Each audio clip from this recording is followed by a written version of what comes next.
Pak, saya mau cerita Bapak Ibu sekalian. Ini bagi pengalaman saja.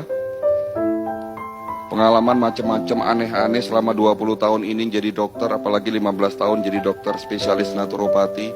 Ya. Kemarin saya didatangi oleh seorang pasien ibu-ibu sakit diabetes. Tetapi yang membuat beliau datang ke klinik saya karena sudah banyak terjadi komplikasi. Salah satu komplikasi ini namanya gangren diabetik, Pak.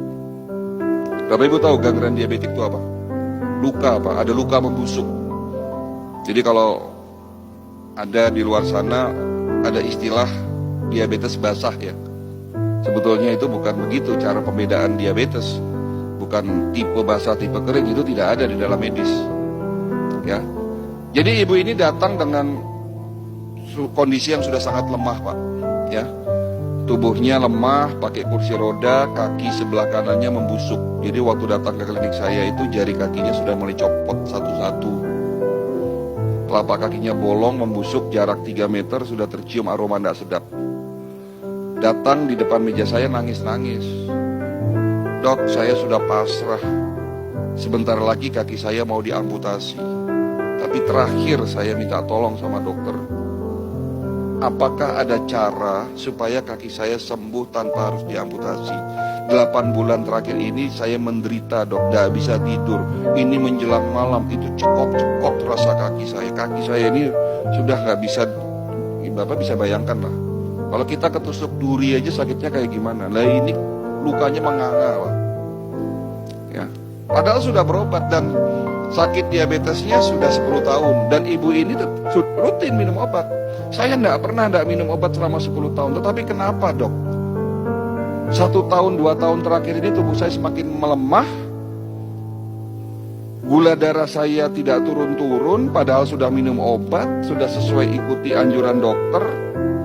Bahkan banyak organ dalam tubuh saya ini rusak. Apa yang bisa saya lakukan dengan kondisi seperti itu, Pak? Nah inilah peran dari pengobatan holistik. Kita tetap ikhtiar, kita tetap bantu mereka yang sakit, yang sudah begitu hopeless. Ya, sebelum saya memberikan satu resep obat, sebelum saya memberikan pengobatan, prosedur protap di klinik kami, kita harus melakukan medical check up.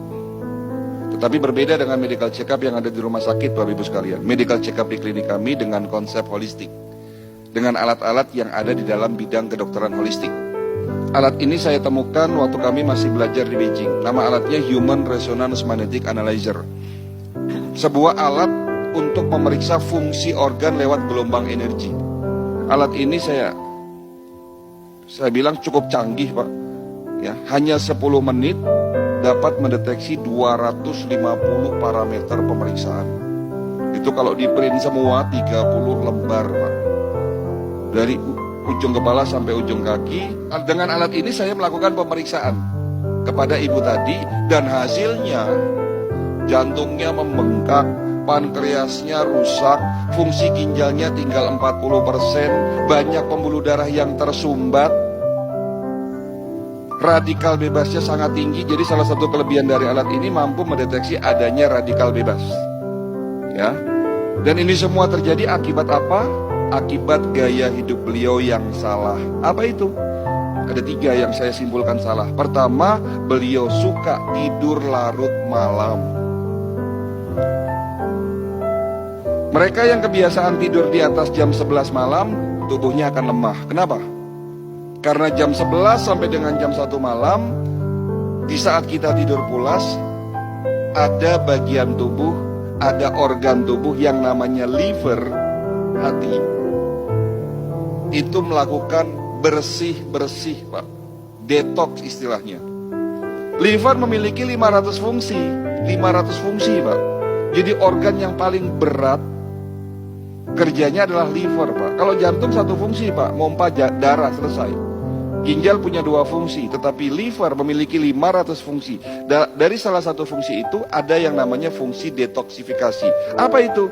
Membersihkan tubuh kita dari sisa-sisa metabolisme yang bisa berpotensi terjadinya oksidasi dan terbentuk radikal bebas. Kapan waktunya liver bersih-bersih? Jam 11 sampai dengan jam 1 malam di saat tidur pulas. Nah, kalau Bapak Ibu pada jam itu tidak tidur, apa yang terjadi? Liver tidak bisa melakukan tugasnya bersih-bersih, pada akhirnya metabolismenya terganggu. Karena apa? Karena terjadinya oksidasi yang tidak dapat dinetralisir oleh tubuhnya. Jadi karena gaya hidupnya ini salah, sering tidur larut malam, ya lama-lama radikal bebas terbentuk. Gaya hidup kedua yang beliau akui salah, beliau suka makan malam. Nah, mereka yang kebiasaan makan kurang dari 4 jam sebelum tidur malam, apapun yang dimakan akan banyak menjadi sampah di dalam usus besarnya. Jika sampah terlalu banyak di dalam usus besar kita, berpotensi terjadinya oksidasi. Cerita oksidasi lagi.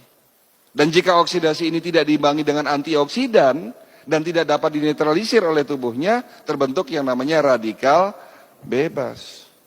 Kan begitu ceritanya. Jadi mudaratnya lebih banyak daripada manfaatnya makan malam itu. Jadi kalau ditanya, dok, kalau sekali-sekali kita hajatan boleh nggak makan malam? Ya boleh, nama juga sekali-sekali. Tapi kalau ini dijadikan kebiasaan setiap hari makan malam, ini jadi masalah. Jadi itu gaya hidup kedua yang beliau akui salah. Yang ketiga, beliau tidak suka minum air putih. Apa yang salah dengan tidak minum air putih? Hati-hati, Pak. Bangun tidur, kita harus minum 1 gelas air putih. Setelah sholat subuh, minum 1 gelas air putih. Karena air putih sebagai pembilas, penetralisir sampah di dalam tubuh kita. Jadi kesimpulan yang bisa kita dapatkan apa di sini? Tidak ada satupun penyakit bisa sembuh jika Bapak hanya mengandalkan obat.